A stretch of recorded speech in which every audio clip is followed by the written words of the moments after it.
Om Sahana Vavatu Sahano Bhunaktu Sahaviryam Karavavahai Tejasvinavadhitamastu ma vidvishavahai.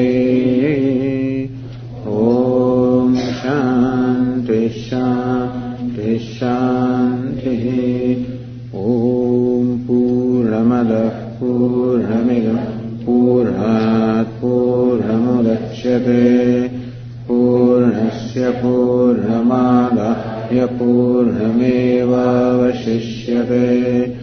Om Shanti Shanti Shanti.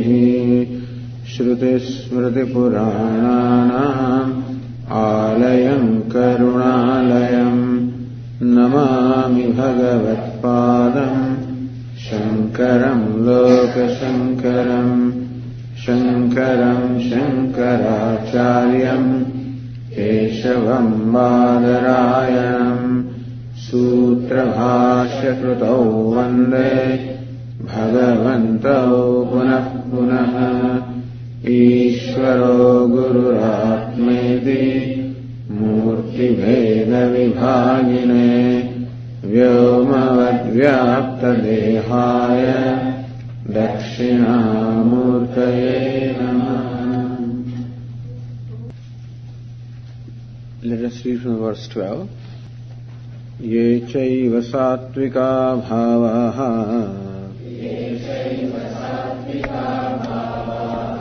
Rajasastamasaschaye Matta eveti tan vidhi Natvaham teshu te mayi Tribhir gunamayair bhavaihi Ebhi sarvamidam jagata Mohitam nabhijanati Mamebhyah paramavyayam Daivi hyesha gunamayi Mama maya duratyaya Mameva ye prapadyante Maya metantarantite.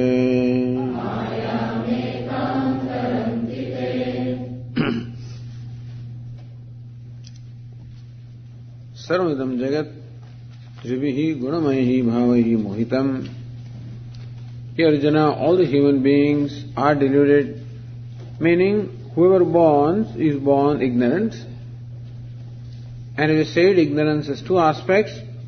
One is veiling, other is projection, veiling the true nature and projecting what is not there. Thus everyone is born with ignorance of the true nature of their own self, meaning whoever is born, nobody knows that I am limitless, that what I am trying to be is what I already am, what I am searching for is my nature, that I am limitless, I am complete, nobody knows that. And further, mohitam, they take themselves to be limited. So not knowing that limitlessness is my nature and taking myself to be limited. Everyone is born with this moha. This is called moha or delusion, call it aviveka, non-discrimination, call it projection, call it superimposition. What's the reason for that? Daivi hyesha gunamayi mama maya duratya. There is something called a maya. Who does this? How come, Lord, you are my own self, you are my very self, and you are nitya, ever pure, ever sacred, you are whole, that is myself. And how come I do not know that? That's what the maya does. Mama maya duratya. Lord Krishna says, it is my maya. What is meant by saying my maya is that this maya is totally dependent upon me. It is not an independent principle. It is totally centered on me. The Maya is because I am. The Maya shines because I shine. Meaning that I provide the very Satta and the Sfurti, the existence, intelligence, functioning to this Maya. Maya by itself is inert, but acts like a sentient entity or a conscious entity only because of the presence of the Lord. And why is this said? It is because there are those, namely Sankhyas, who say that matter is an independent principle. Sankhya says that conscious Purusha, conscious being, Purusha is one, and Prakriti, matter is another one. Now that is refuted here by saying that this Prakriti or Maya is totally dependent upon Purusha. It is a dependent principle. It is principle of projection. And what is meant by projection is that projection does not create a second entity. When I am standing in front of a mirror, or even parallel mirrors, and I see a number of my reflections, even though there are many entities that are seen or perceived, but in fact there is only one entity. So my reflections do not create a second entity. Meaning that if you have to offer a cup of tea to the Swami, then you need not worry about how many, because there may be many mirrors, and many Swamis may be visible, but then all you need is just one cup of tea, not many. And so also this Maya does not present something independent of Ishvara. It gets included in Ishvara. Just as all the ornaments get included when we count gold, so all the reflections get included when we count the image, so also all these projections get included. For example, there is this rope. Somebody may look upon that as a snake, somebody else may look upon that as a garland, and thus various people may have various kinds of misconceptions about the rope. But when you take into account the rope, all those projections also are taken into account, meaning that the rope snake is not an entity separate from the rope, is not to be counted as separate from rope. This question may not arise in your mind, but it may arise in mind of Swami. You say that this is non-duality, Advaita, and now you are saying there is Maya. So looks like there are two entities. Ishvara is one and Maya is another one. These questions may occur to some people. To most people it may not occur, that's alright. But then it may occur. And so they are troubled by this. So to them this is being said, that Maya does not stand apart from Ishvara. What is the relationship between Maya and Ishvara? A relationship comparable to that between a rope and the snake. It is not that the Maya coexists with Ishvara. It is a superimposition upon Ishvara. Understand that. Therefore, what is superimposed? Appearance. Appearance does not count as a separate entity. A reflection is an appearance, does not count as a separate entity. What it does, what Maya does is, it just makes Ishvara appear as many. Maya creates an appearance of many, where in fact there is one. Maya creates an appearance of limitedness, where in fact there is limitlessness.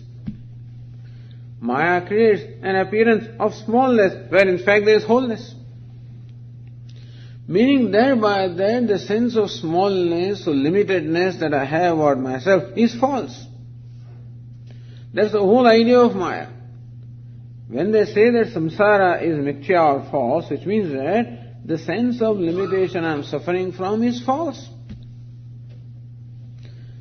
And what is the cause of our sorrow? The only one cause of sorrow in our life is that I am limited. Is that I am inadequate. This inadequacy is the only cause for sorrow. We are not sorrowful, we don't feel sad because somebody said something, somebody did something, no. In itself, no event can cause me sorrow, in itself. Unless I join, I cooperate with that. And how do I cooperate? When somebody says something to me or treats me in a certain way, then I cooperate by declaring that you are right, I am a small, limited being. So how the world makes me feel sad or sorrowful, is by making me believe that I am a limited person. I am an inadequate person. I am a helpless person.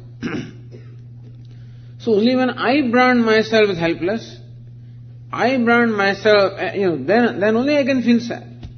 If I do not brand myself as helpless, then nobody can make me feel sad. We must know this. That whenever I feel sad, these two components are involved. One is the world, which does what it does, pushes buttons. That's the nature. Second, I cooperate with that by agreeing that yes, I am stupid, I am no good, I am useless, I am helpless, I am wanting, I am lacking. This is my judgment about myself based on the way somebody else treats me. Meaning that I empower them to really make me sad. If I do not empower them, all we need is to create just a distance. That okay, this is this person's opinion. This is what they say. This is what they think. I don't have to agree with that. And suppose that yes, I am limited, then also if I gracefully accept the fact that I am a limited being, fine. Then also I need not feel sad. But I find myself limited and I don't accept it.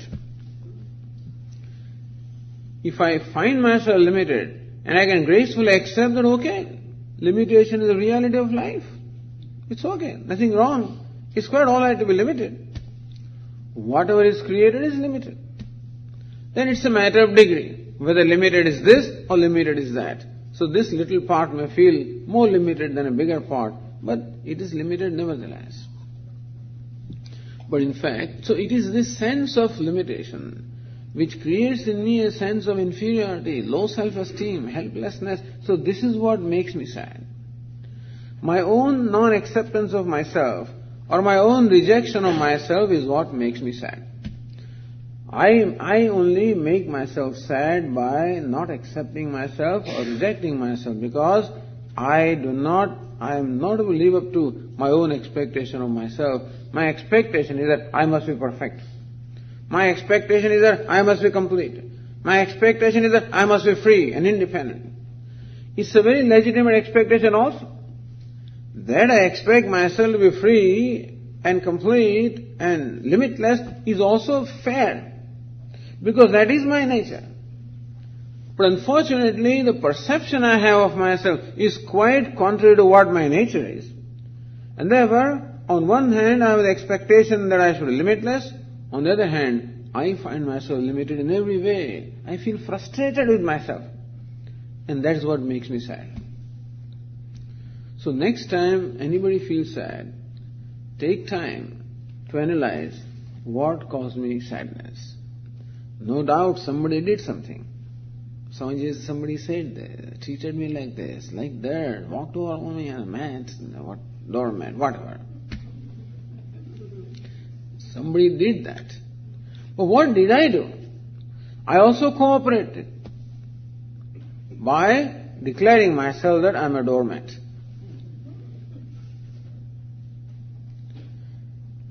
So we can create that much distance between what the world does and what I do to myself. If we can create, first of all we understand that mechanism, that I am doing it to myself. And recognizing that step, that there are two steps involved before I can feel unhappy or sad.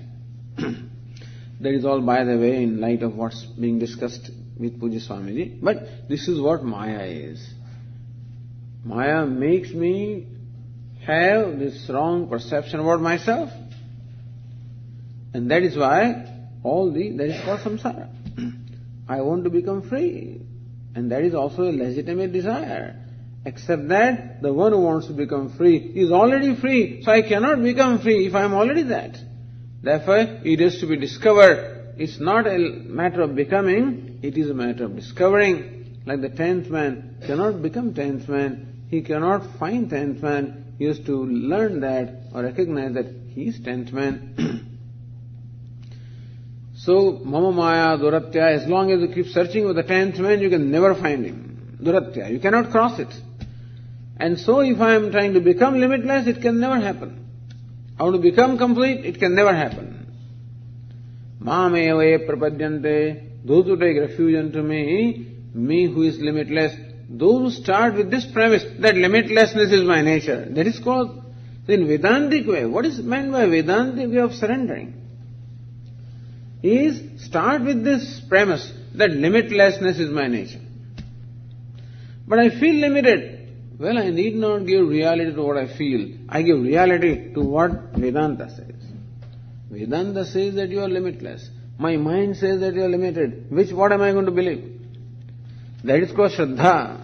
My eyes say that this is orange cloth. My mind says it can't be orange, it has to be yellow. So who am I going to believe? I'm going to believe the data that my eyes give. That's called Shraddha. The trust that I have in Pramanam. The eyes are the Pramanam, the valid means of knowledge with reference to revealing colors. If my mind has 2 cents everywhere and says, no, it can't be yellow, then we have to say, mind, we have to accept what the eyes say. The Pramanam with reference to true knowledge, nature of myself is Vedanta. With reference to who I am, what the true nature of myself, Pramanam, valid means of knowledge is Vedanta. Upanishad, Bhagavad Gītā. And when Vedanta says, Tattvamasi, you are limitless, well, start with that. That is called surrendering. So then what becomes the basis of my life? Today the basis of my life is, I am limited and I want to become limitless. If I accept Vedanta as a Pramanam, that is called Pramanam. It's not just simply declaring that this is Vedanta is Pramanam. What is meant by Vedanta as Pramanam is that becomes a basis. I suppose declare my eyes as Pramanam, as valid means of knowledge for color, and still I continue to believe this is yellow cloth. Then I have not accepted my eyes as Pramanam. Eyes are telling me this is orange. I give lip service to my eyes, yes, you are right. But then I continue to believe that this is yellow. Similarly also I give lip service to Vedanta, that you are right that I am limitless. But I continue to live my life based on this sense that I am limited. So the Vedantic way of surrender is accepting this as a premise of life, that limitlessness is my nature, freedom is my nature, wholeness is my nature. And therefore, it is to be discovered, I don't have to become. It is praptasya praptahi, attainment of what is already there and not achieving of what is not there. Then human life becomes a process of achieving what is already there, recognizing what is already there, rather than becoming what is not there, creating what is not there. Then the life becomes a process of search, of knowledge rather than of becoming. Māmeva prapadyante, only those who accept this as premise, that I have to discover my true nature, I don't have to become that, I don't have to reject myself, I don't have to, I have to be accepting of myself. Limitations are also fine, because in spite of limitations I am limitless. If my limitlessness depended upon the fact that the body has to be immortal, no. In spite of body being mortal, in spite of mind being limited, in spite of intellect being limited, in spite of all my achievements and lack of them, in spite of whatever it is, I am still limitless. Because limitlessness does not depend upon any condition at all. So this is the premise. And that is called surrendering to Lord. This is Vedantic surrendering. Bhakta surrendering is, of course, giving benefit of doubt to the Lord. That Ishvara is always kind, is benevolent, is grace, and whatever is prasada buddhi. So prasada buddhi, graceful acceptance of Ishvara, graceful acceptance of whatever the world is, graceful acceptance of my own personality, that is also part of creation. Graceful accepting my body, my mind, my intellect. Prasada. That is called the surrendering to Ishvara. That is called bhakti. So first step is surrendering to Ishvara in terms of prasada buddhi. And second is surrendering to Ishvara in terms of accepting that limitlessness is my nature. So thus, Jnana Yogena Sankhyanam, Karma Yogena Yoginam. For the Sankhya, the renunciates, that is this Jnana Yoga. What is Jnana Yoga? The yoga of knowledge is discovering this fact that I am limitless. Karma Yoga is, or the self-growth is to prepare the mind that is conducive for the discovery. If my mind all the time keeps rejecting this idea of limitlessness, then I am not poised to discover that. So we have to create a condition in the mind. What is it? Reach that the height or state or whatever, where I am accepting of myself. So what is meant by self-growth is self-acceptance. When I have declared peace with my own self, that there is no war going on within myself, that I all the time keep on complaining about myself, all the time judging myself, all the time rejecting myself, all the time being unhappy and dissatisfied with myself, that battle is constantly going on. When that battle stops, then I am ready to discover that limitless is my nature. So that is why Karma Yoga, performing bhakti, performing action in the spirit of devotion. So it's first level of surrender. Mamevaya prapadyante, those who surrender to me, those who take refuge unto me. So first level of refuge is worshipping Him. Second level of refuge is knowing Him as a self. Mayametam tarantite. So therefore, the basis becomes what the scriptures are teaching and not what my mind says, that's all. My mind says world is miserable. The mind, no. Bhagavad Gītā says world is manifestation of Ishvara. My mind says that I am miserable. No. Gītā says that you are also manifestation of Ishvara. Making that as the basis is called surrender. So today when I perform action, all action is performed based on my insecurity and fears. That's why Maya, what is inside is one thing, what is outside is a different thing. I can never be transparent, can never be honest. Totally. That is because of fearfulness. Don't worry, there is nothing to lose. You are limitless. You cannot lose anything. And nothing else is yours anyway. So there is no question of losing. Suppose I am convinced about it, to the extent I am convinced, to that extent I am surrendered. I am not suggesting that you go out and distribute a wealth to the world. That's not the point. The point is understanding. This brings about certain attitudes. That life is not based on insecurity, not based on fears. Then alone I can be a little generous, charitable, I can be free. So this is how the Maya is to be crossed. But Lord, if you are my very self, and all that is needed in life is to surrender to you, then why doesn't everybody do it? Seems so simple. The Ishvara that we are talking about is my own self. Nitya Shuddha Buddha Mukta Svabhava, and He is the universe, He alone is. So what stops people from surrendering to you? Only their past Papa Karma, the Durita they call the obstacles. So next verse discusses what is the obstacle to this bhakti. The 15th verse tells us, Namam dushkrutino mudha prapadyante naradhamaha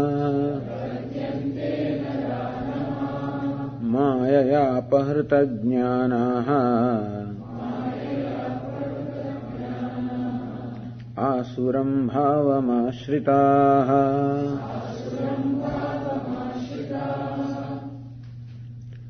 Namam prapadyante. They do not seek me. They do not come to me. They do not take my refuge. They do not surrender to me.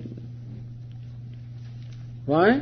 Because of the past samskaras. Because of the, what they call durita, the obstacles. On account of the actions that we ourselves may have performed, the results of those actions are today coming in my own way.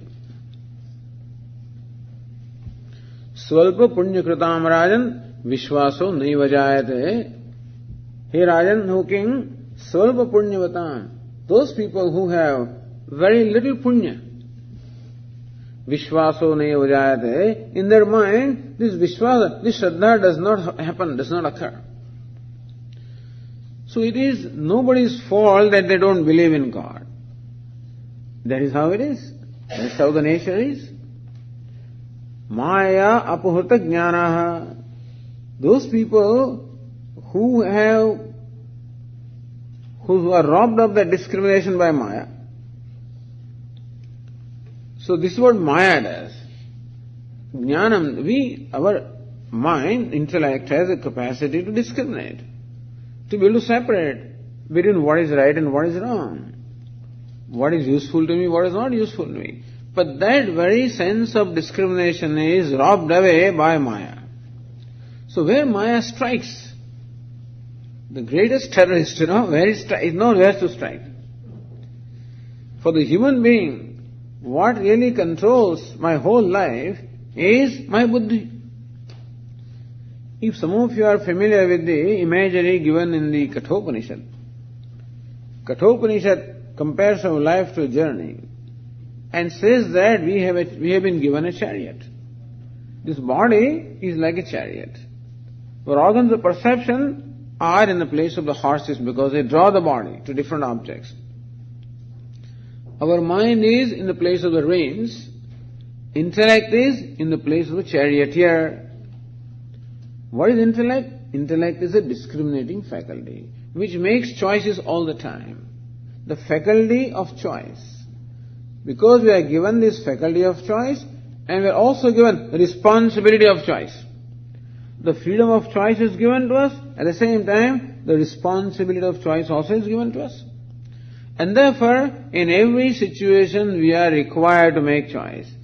As Pujya Swami says, there is no choice in making the choice. We have to make choice. And that choice is made by intellect. That's the choosing faculty, discriminating faculty. The choice is made by looking at the pros and cons. What happens if I make this choice or other choice? So the intellect looks at the pros and cons and then makes choice. So what are these choices? We are not talking about whether choosing apple or orange or roti or chapati, and that's not the choice that we are talking about. Or to wear this cloth or that, or that is a different kind of choice. The basic choice of life, that is what the intellect makes. Yesterday we talked about it. So what first of all Maya does is, as we said, Maya creates this totally false perception about myself. Where I am limitless, Maya creates the perception I am limited. And this body-mind complex which is not myself. It is a name and form. It is a vesture. It is a costume for manifestation of myself. Like the actor is putting on the costume of the beggar, but that is not the actor. What Maya does is, makes the actor believe that he is a beggar. Maya can be sometimes come to intoxication. And because of intoxication, an actor may think that he is really a beggar. That's Maya has worked on him. And that's all. Maya need not do anything further. His belief that it's not necessary that he has to be a beggar.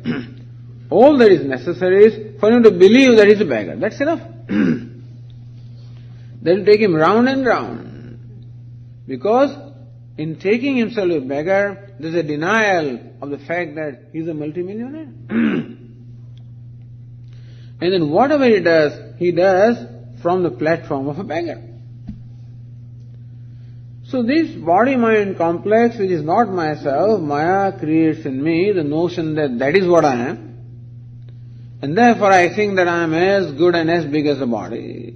I am nothing but my mind, I am the intellect, and therefore the limitations of this body-mind complex are taken to be my limitations. Thus I suffer from a sense of limitation. That is Maya. So the nature of the intellect, to be able to choose between self and non-self, that is what is robbed away by Maya. Intellect has a capacity to choose between self and non-self, to recognize that I am the witness, I am the consciousness. This body is my body, I am not the body. Is my mind, I am not the mind. My intellect, I am not the intellect. thus this capacity of discriminating or separating the intellect has. That very capacity is robbed away by Maya. And intellect has a wrong opinion, a wrong judgment, a wrong perception, and takes itself to be this body-mind complex, and thus takes itself to be limited. That's what Maya does. So Maya, apahruta jnanaha, those whose sense of discrimination is robbed away by Maya. Then what do? Mudhaha. Therefore people become deluded. What is wrong appears to be right, and what is right appears to be wrong. For example, performing an action in the spirit of giving would be right action. And performing an action in the spirit of begging would be wrong action. For a multimillionaire, can you imagine? He's begging, give me a quarter. In the New York sidewalk, he's give me $1. That's what he does. He can give dollars and dollars actually. What is he doing? He is begging $1. So also if I had the right discrimination, my life would have been life of giving. Because I have everything to give. All my kindness, all my wholeness is there to give. Money is nothing. This is what actually enables me to give material things, is what is inside me. And if I function in the spirit of wholeness, my life would have been a life of offering, giving, paropakara.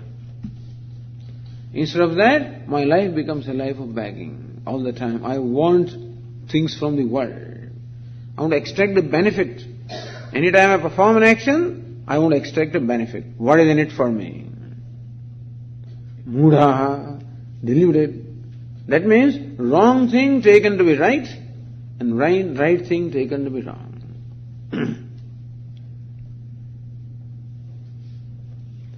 Then what happens? Dushkrutinaha. Therefore, dushkrutinaha, people who are given to wrong actions. Karma means action. Dushkarma means wrong action. What is wrong action? An action that is performed in violation to the basic values of life. An action performed in violation to the obtaining order is called dushkarma.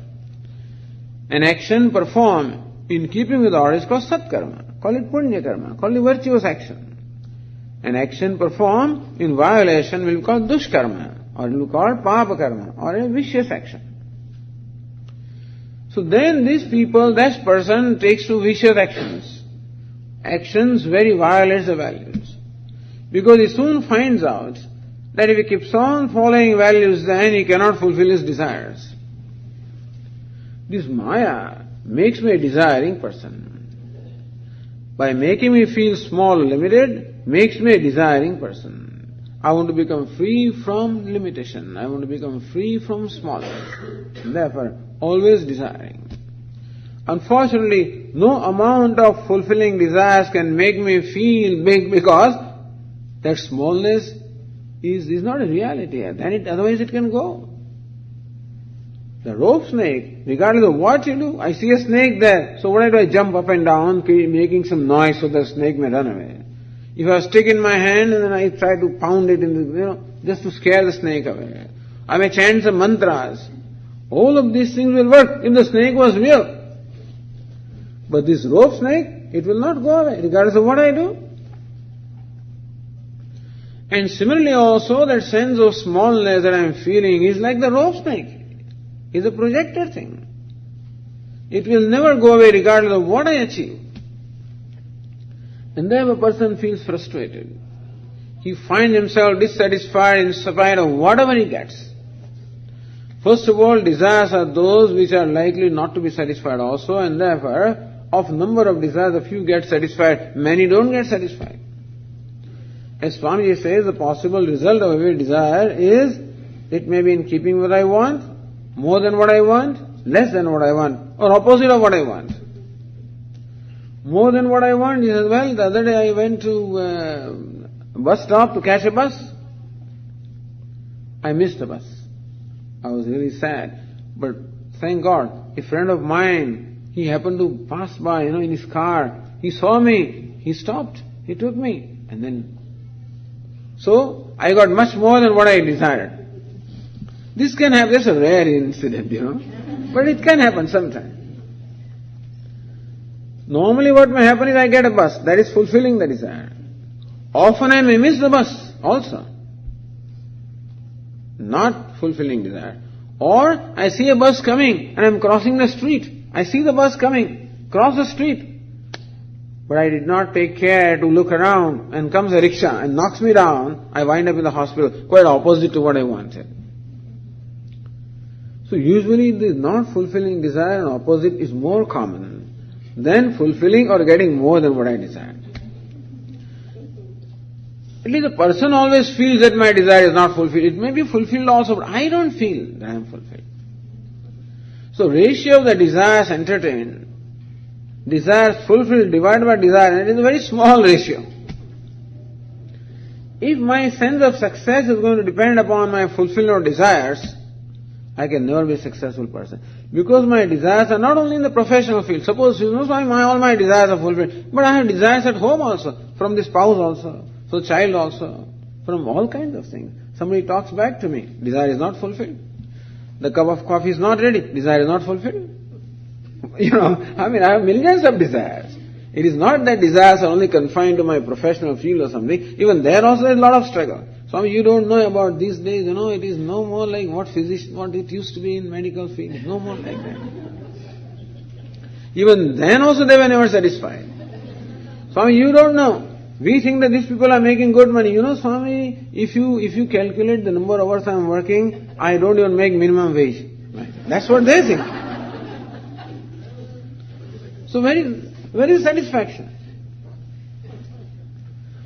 So a time comes that ultimately you have to struggle against the insurance companies, against all the rogue clients and all kinds of people and hospitals, and therefore you have to find your own ways of working through this. And thus, Swamiji, if you don't do this, you cannot survive. So you also find your own ways. Slowly violation of values. Dushkrutina. This dushkarma, meaning this violation, violence or sinful action, whatever you call it slowly creeps into our life. And higher you are, more sophisticated it will be. Lower you are, it will be crude, that's all. But it's there everywhere. Wherever you see, there is nothing but dishonesty. Wherever you see. It's a matter of proportion. Because this competition makes everybody dishonest. To compete with others, I become dishonest. My competitor knows, now I reduce the price. Because I did this, I used child labor someplace and reduce the price. So he also use it, otherwise he can't compete. And therefore in competition, then now there is a competition of how to violate the values, that's all this, whatever. This leads to dushkarma, dushkrutina, asuram, bhavamashitaha, and more disappointments in life. There are going to be. More and more disappointments, more and more frustrations. Stress in one place is expressed elsewhere, so there is a frustration there. That stress comes here, everywhere, It's a vicious cycle.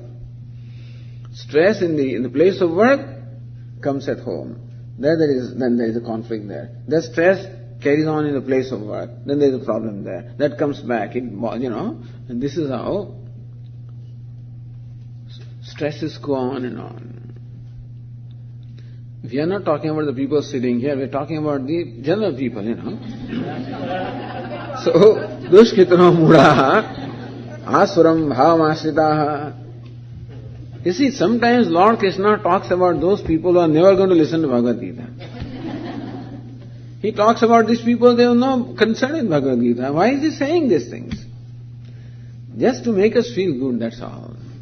When we look at those people, then we feel good about ourselves, That's all. That's the whole idea. This is called Arthavada.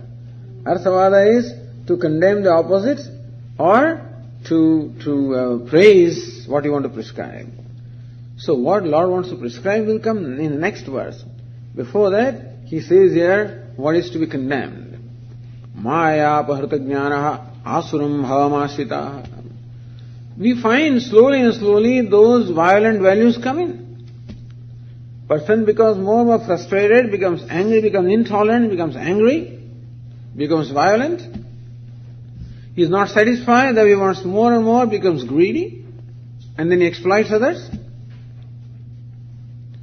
And because of feeling void inside becomes more and more indulgent. Because how to fill that void? The more and more indulgent. And hurts others and hurts himself. Asuram bhamasitaha. So these kind of people, Lord Krishna says, they do not worship me. This being the case, how come people don't worship you? This being the case, the idea of worshipping never occurs to them. They are so preoccupied and so much, so deeply rooted in all this samsara that the idea that something else can be there does not even occur to them. So this verse is stated to contrast the verse that follows, okay? That's the verse for us here. So the next one. Many people felt very nervous when we describe this, so you need not. Chaturvidha bhajante maam jana sukrutino arjuna arto jigna surartharthi jnani cha bharatarshava.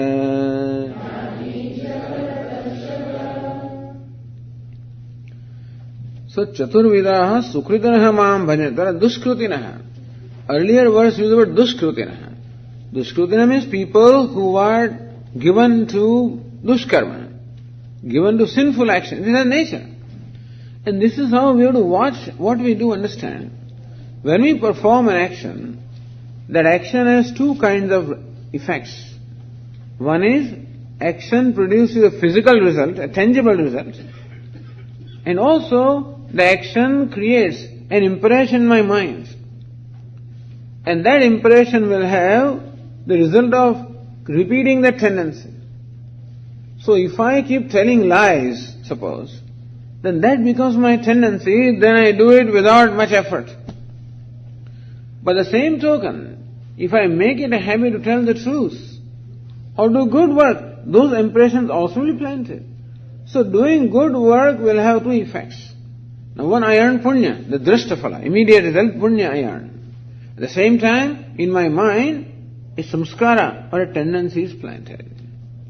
And repeatedly repeating that tendency will create a strong channel in my mind.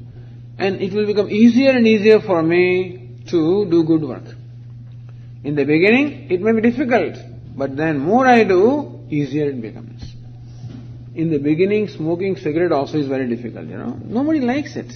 Your friends do that, therefore you also want to just follow them. He's coughing and nobody likes to smoke business, I presume, Some of you, how do you know that? Well, I don't know. But I assume. Who will like this smoke? Who will like even tea? It's a bitter thing, First when I drank tea, I did not even like it. I said, it's bitter.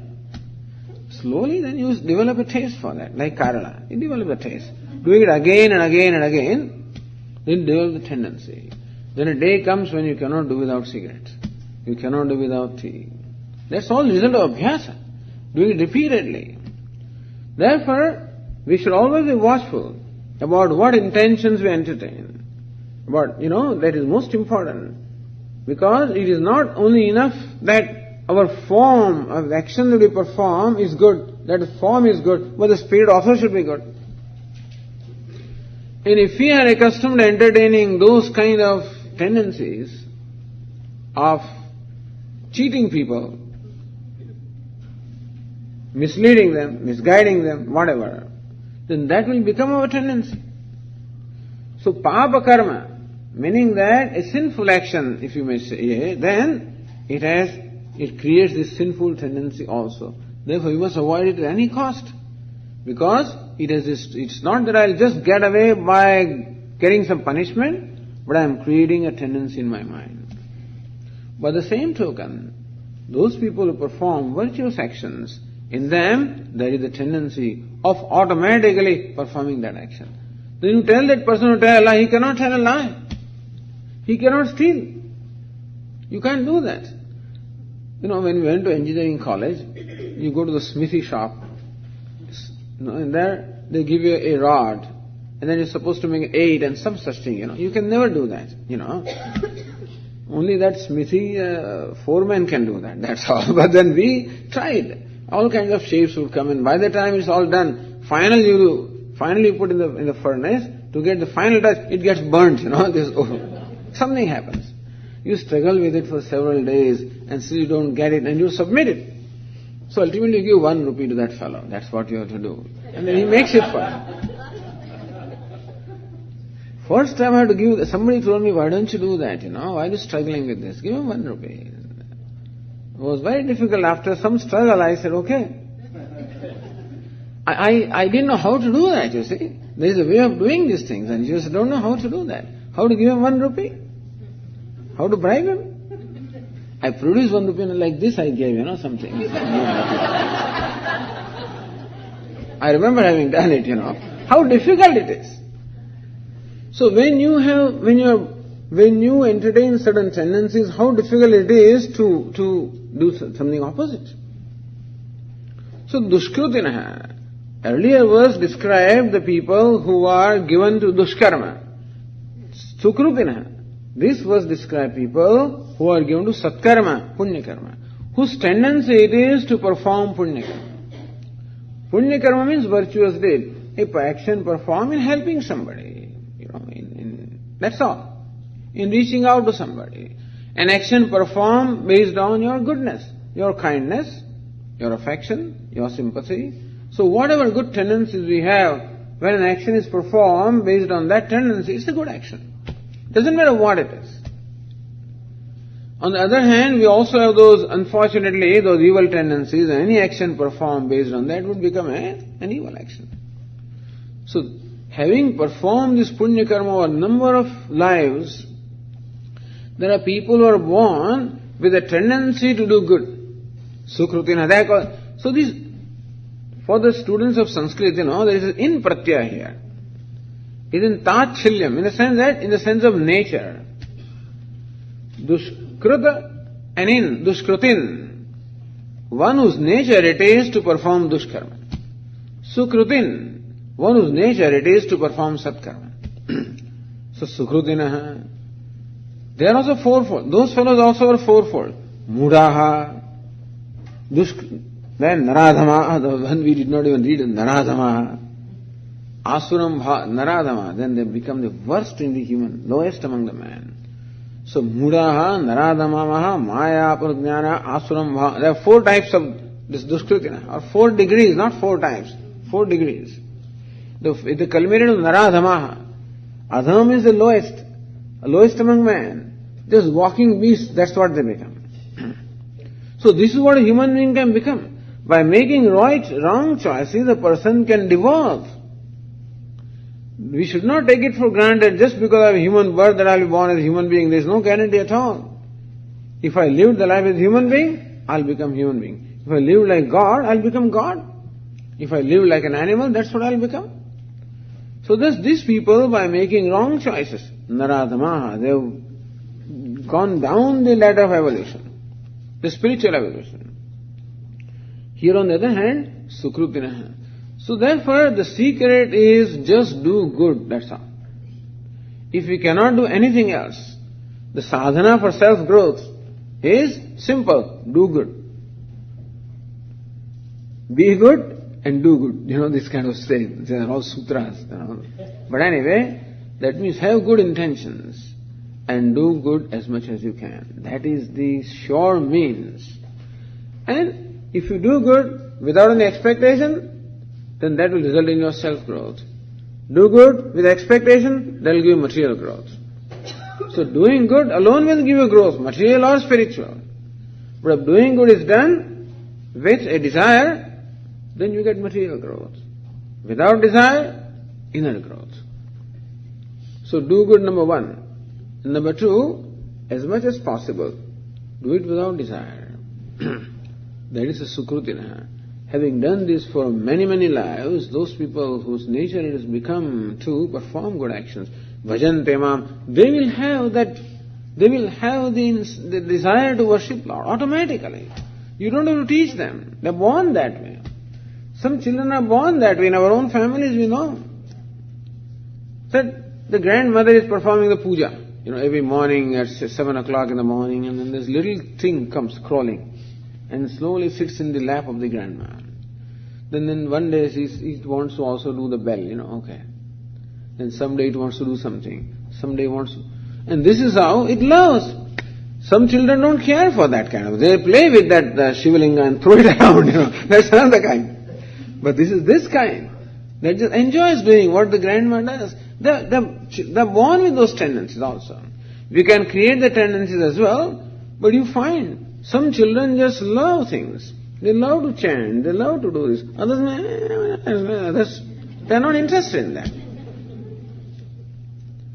We don't want to judge anybody. All we are saying is that the tendencies are born. We can always also train them and create. That's the whole idea, that we have to create the tendencies. But each one of us is born with these tendencies. Mam bhajante. And they worship. They automatically are born with Shraddha in Ishvara, in scriptures, in Mahatmas, in teachers. They are born with those Shraddhas. I'm sure all of you will recollect your own childhood also, and as you were growing also, will recollect this. That this was there. It is not an accident that you are all sitting here. It's not an accident. It's the culmination of a lot of things. In everyone. By puja, I don't mean that everybody is interested in puja per se, but in some way is interested in doing something good or some form of worship. Everybody may have different, traditions, different form. Doesn't matter what the form is. Whether it's puja done at home or whatever is done. But each one will find that there was always a tendency, there was always a liking. That you love to listen to Ishvara's glories. Now you may love to listen to Ramayana, Mahabharata, Bhagavata, somebody may listen to Bhagavad Gītā. In some ways, it's all glories of Ishvara. So that created joy. That shows that there is punya karma. Creating that creates anger. That means papa karma. Listening to glories of Lord creates anger. What do you mean Ishvara is like that? He is kind. What do you mean? That is all papa karma talking. To somebody else you say Ishvara is kind. Oh yeah, it just seems to work out all right. That is punya karma. So when we love to listen to the glories of the Lord, and glories can be in different ways, understand, when Lord Krishna says, I am the taste in water, that is all glories. That you are happy that, Ishvara is everywhere, how wonderful that is. That idea itself is, appealing to us, and it creates joy. That is all punya karma. So bhajante maam, this is Ishvara's bhajan, that you enjoy listening to his glories, you enjoy singing his glories, you enjoy listening to the teacher, you love the teacher, you want to serve the teacher, you talk about him, you praise him. All this is punya karma. Because otherwise that will not occur to us. What are these Swamis doing? The people doing, talking all kinds of things about same person. So you can see papa karma talking and punya karma talking. This is not to judge others, this is only to look at our own self. The earlier verse also was described not to judge anybody. Swami, now you told me, that duskritina, all this muda, naradama. It's not to point somewhere else. But all we can say is, some of those tendencies are there in us also. We are not perfect yet. So when we find those tendencies, we locate them and try to get rid of them. And deliberately plant the tendencies of satkarma. This is to be done. Mam chaturvida sukritano janaha mam bhajante. Those punyavan, those people who are given, who are given to good action, means whose nature it is to do satkarma. They worship me. In their heart, there is a shraddha. In their heart, automatically, there is a faith, there is devotion. It's there.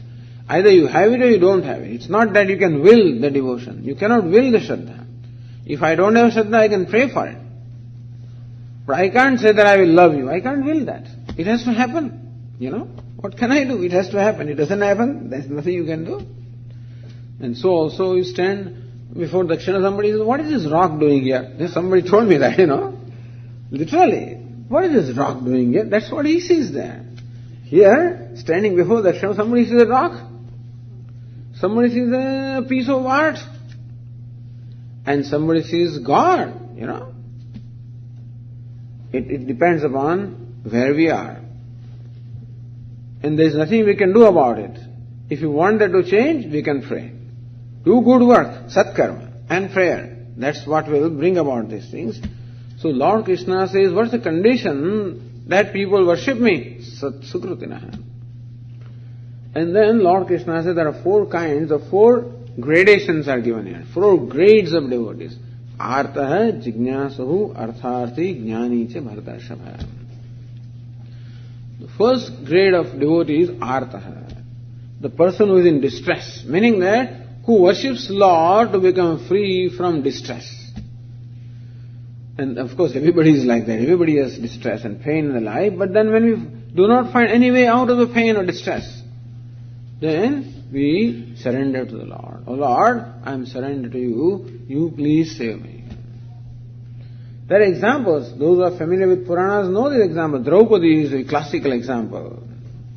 In the court of the Kauravas, when she was unrobed by Dushasana, at that time she could not get help from anybody. Not from Pandavas, not from Kauravas, not from anybody. For whatever reasons. Some dharma was quoted, Everybody had reasons to not help her. You can always quote lines from this Smriti because, you can only justify. But nobody helped her. Ultimately, she threw her arms and said, Oh Lord, where are you? Don't you see that I am in the midst of these Kauravas? Don't you see what they are doing to me? I'm in the midst of this. How come you are not here? And then Lord came. There was an avatara. He got incarnated.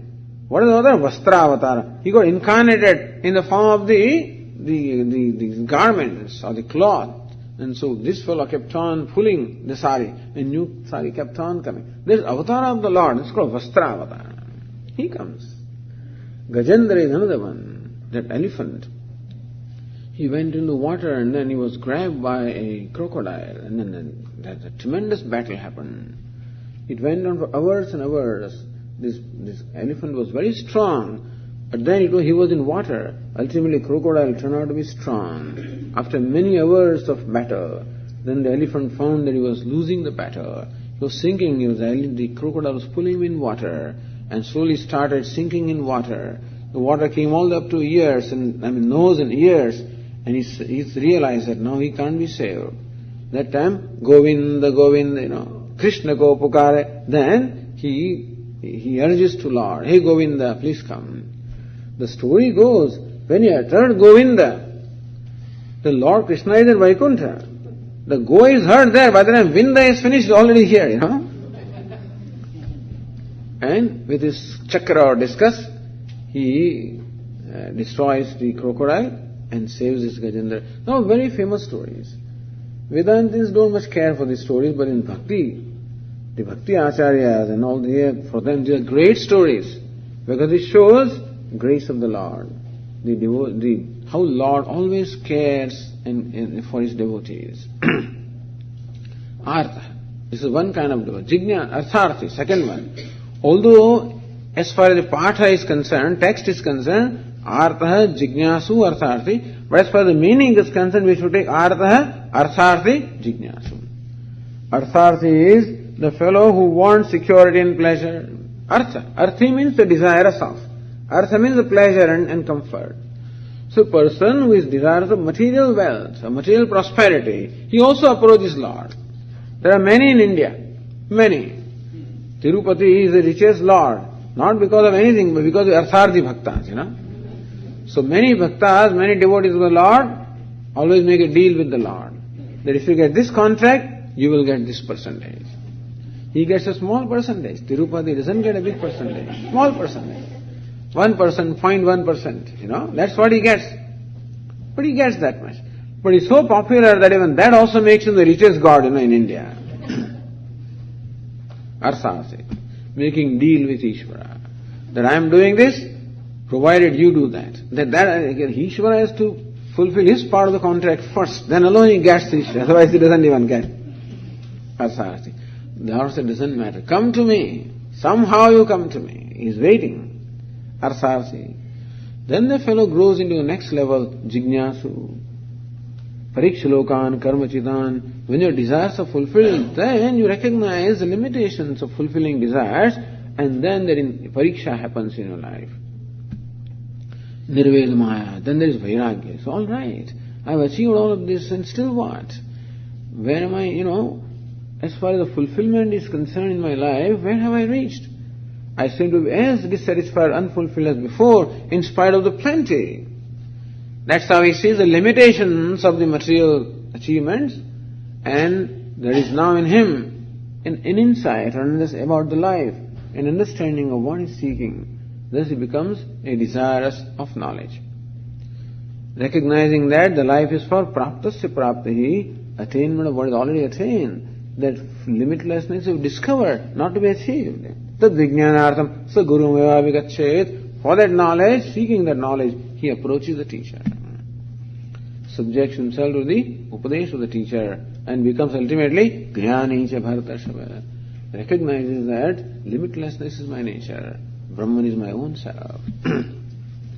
So Lord Krishna says, these are all fortunate people, very fortunate they are. They worship me.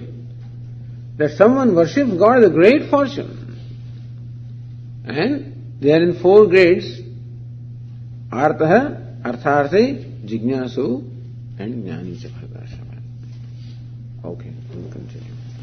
Om Purnamada Purnamidam Purnat Purnamudachyate Purnasya Purnamadaya Purnamevavashishyate.